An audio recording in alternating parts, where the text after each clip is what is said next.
Dear functional bros, I see you, I hear you, and I love you. Functional programming is awesome, but functional programmers are bad marketers.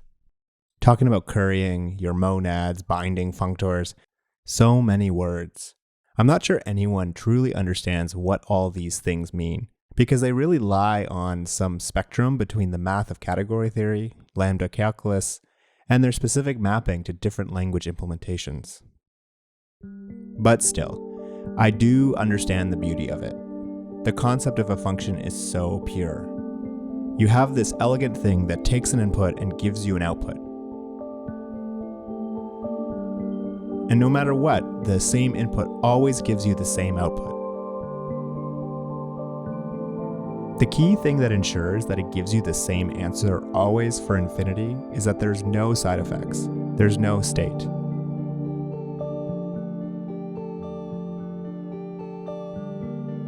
No thing inside of the function that isn't directly derived by the input.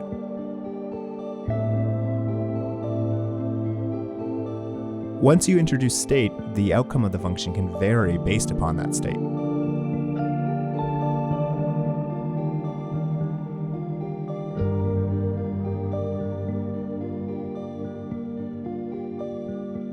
Honestly, most programming paradigms are really just different takes on how you manage state.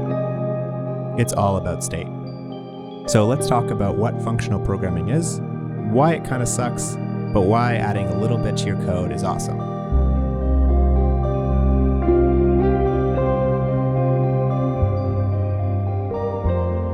Functional programming takes one extreme side of this state opinion. It's about writing programs based upon one core concept.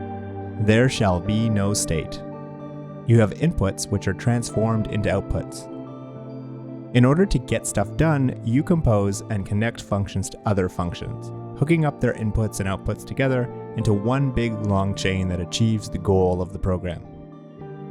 But you don't have objects or structures in memory that you mutate to track what's going on. In this absolute pure world, where you want to write functions with no state, this also means that you're not allowed to mutate variables. So this means if you were to set a value, you cannot change it again. This means conventional iteration loops like for and while are impossible.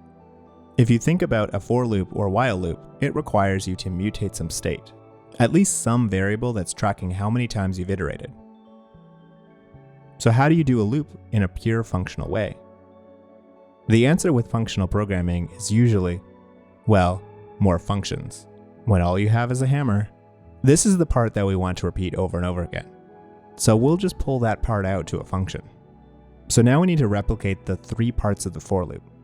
The key thing that the for loop does is increment the index variable so that the body gets rerun with each index. So we need an equivalent of incrementing index and rerunning our body inside of process receipt. Since we can't mutate index, you can imagine us creating a new variable, next index, which contains the next index we want to process. But now we want to repeat this section again. So we'll need to call process receipt again. So now, if you were to call process receipt, let's say with an index of 2, it would print the merchant from index 2, then recall process receipt with index 3, then 4, etc. But as it is now, it'll keep calling the process receipt forever until it goes beyond the size of the receipt array, causing an error to be thrown. And this is where the second part of the for loop comes into play, the condition. We only want to execute the body if the condition is met. Otherwise, we do nothing and move on. So we'll move that condition down into our function where we only do anything if our index is still in range. You can see when we run the program it works like before. It increases the index beyond the size of the array, and we still call our function. But in this case it fails our condition and we do nothing. This breaks the recursive loop and all our functions return. Recursion is just a fancier form of iteration. And finally, we have our last part of the for loop, which is where we set our starting point. This just represents our first call into our recursive loop. So now we've completely converted our loop to be done in the more functional way. We can also remove any unneeded variables to make our code more concise if we wanted. Okay, this is pretty simple and just logs each item in the loop. But what if we wanted to do something useful, like finding all the receipts that belong to a particular user, and return them so they can be displayed elsewhere? Well, we can take the user ID as a third parameter, and then check if the user matches. This now only prints the receipt of the merchant if the user ID matches. But instead, we want this function to return the list of matching receipts so that it can be displayed on the web app. We need to somehow return the results of the matching. At each recursive call, we want to make an array with the current receipt at the front and the results from the deeper calls attached to the end. This way we can get back everything in order. But we only want to append the current item if it has the right user ID. Otherwise, we just want to pass through the previous result. So in order to do this, we'll actually get the results of the deeper calls first. And then, if the user ID matches, we'll return the current results appended to the later results. Otherwise, just forward on the later results as is. And lastly, if we've processed the entire list, we'll just return empty results since there's no more results to be had. So now, this function just returns all the receipts for a given user ID, and we'll give it a better name. Thing is, you can imagine this pattern happening over and over again whenever you wanted to find stuff in an array. The only difference between these functions is the condition in the if statement. We could replace all three functions with just one if we instead passed in a function that returned whether or not an item should be included. Let's pull out the condition and move it to its own function. And instead of taking the user ID as a parameter, we'll pass in that function instead. We can call it condition. Or if you want to be a classy fellow, you can call it predicate. Then we just call that function where the condition used to be. And that function tells us whether or not to include the item. Then we can pass our condition, the user ID equals function, into our filter. And of course, we can now rename our function to be a generic filter. Now we can run our beautiful program with our filter and user ID equals function, and wait, we have a problem. Our user ID equals function takes two parameters, the receipt and the user ID to check against. But our filter function only checks against the receipt itself.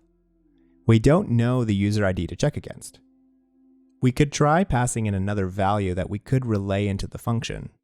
But what if we need more than one, like in the case we needed to check if the total was between a range? It gets a bit awkward.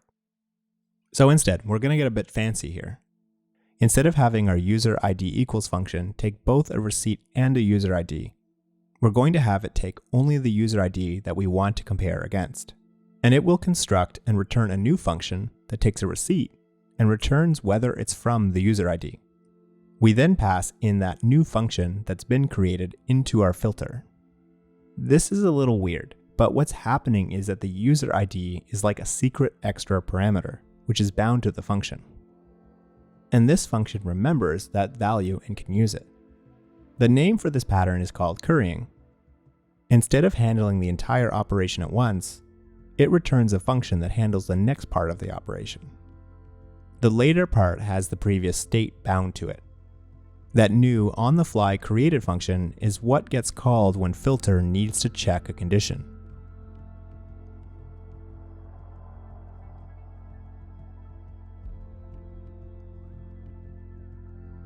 This is what's a bit funny to me, because functional programming is supposed to be so different than object-oriented programming. But by binding data like this, we're creating an instance of a function with some bound data to work with, instead of creating an instance of a data object with its bound functions. Currying like this is a bit of an older way of doing this.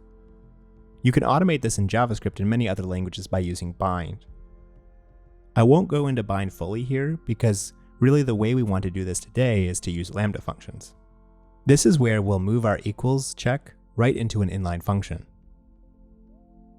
Now this is finally where things start to get kinda nice. I'm filtering by user now. Or I can filter by merchant just like this. Or do a more complex check on the total here.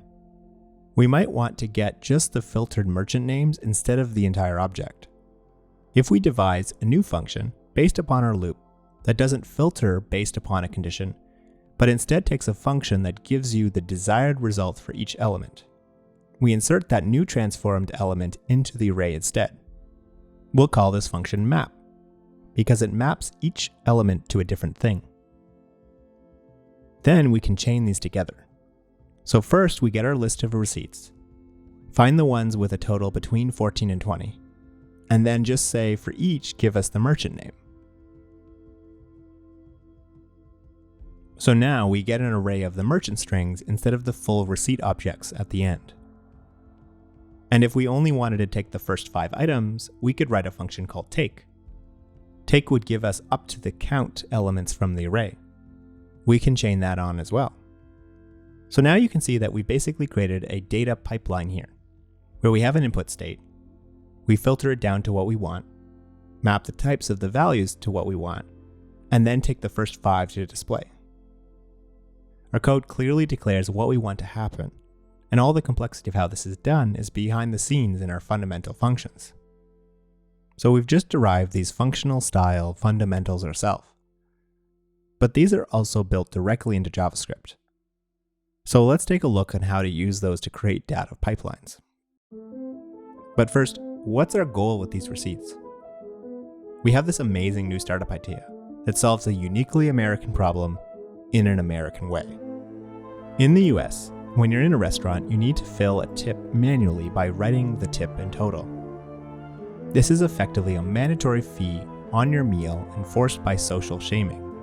Your card is initially charged for the total without the tip, but several days later, the updated total with your hand-scribbled tip will show up on your credit card. The problem here is that no one is really going to check whether their tip was accurately reported when their transaction was settled.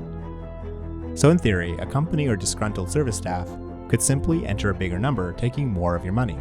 Are you worried about losing your hard-earned money to restaurant credit card fraud?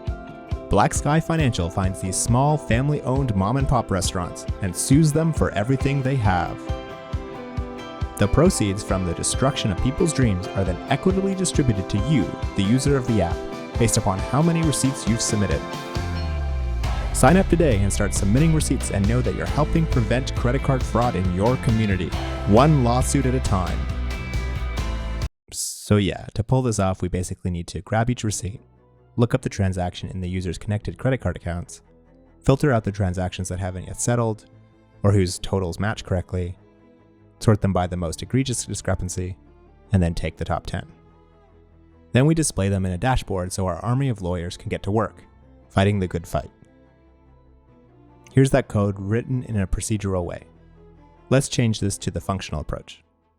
In modern JavaScript, all the methods that we need are already built in, and are also methods directly on arrays. For each receipt, we eventually want this result object that contains all of the relevant information: the receipt, the final transaction, and the discrepancy. So we can just map our receipts to that. We can use the built-in map method on our array to transform the array into our list of objects.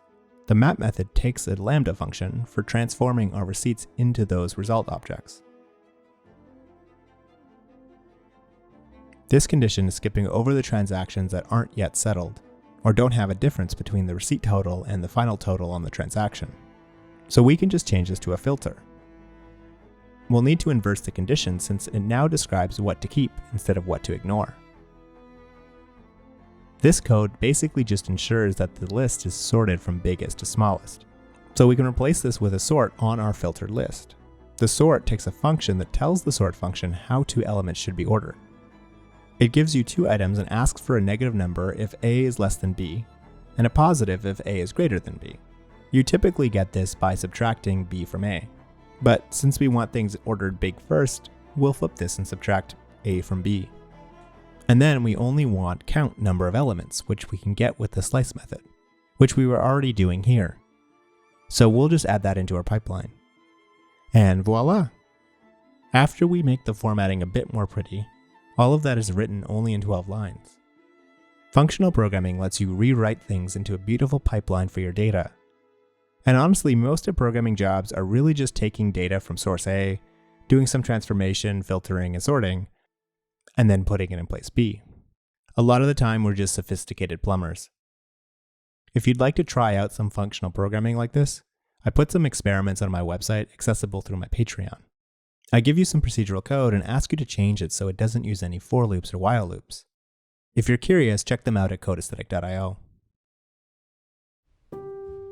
Dear functional bros, sometimes I feel like you focus on the complexity and mathematical elegance of functional programming instead of explaining why it's awesome and help others see how useful parts of it can be. Maybe we need a special FBro signal to let others know that you're also a secret FBro. Then you could talk about FBro things like monads. But if you don't get the signal, we can play it chill and talk about how nice it is to delete for loops. Pure functional programming, where you cannot mutate any state or have any side effects, is kind of awful. The issue is it's fake. Computers fundamentally have state. I mean, literally the whole von Neumann architecture is where you have one giant state in memory, and then little instructions which mutate that state to get stuff done. Input is non-deterministic, and any output is forcing some side effect. Pure functional programming is still mostly academic. But what has been happening is the best parts of functional programming have been extracted and injected into our most popular languages. Like always, balance is key, and adopting some of the principles like reducing state and formulating data pipelines in your programs where it makes sense can bring huge benefit, but without all the crazy restrictiveness. And I'd expect more of these patterns to become more common. Massively parallel systems don't rely on using one big state of memory. The more cores you throw at something, the more tracking your state in memory and elsewhere becomes a bottleneck. So who knows? Maybe pure functional programming will have a new renaissance.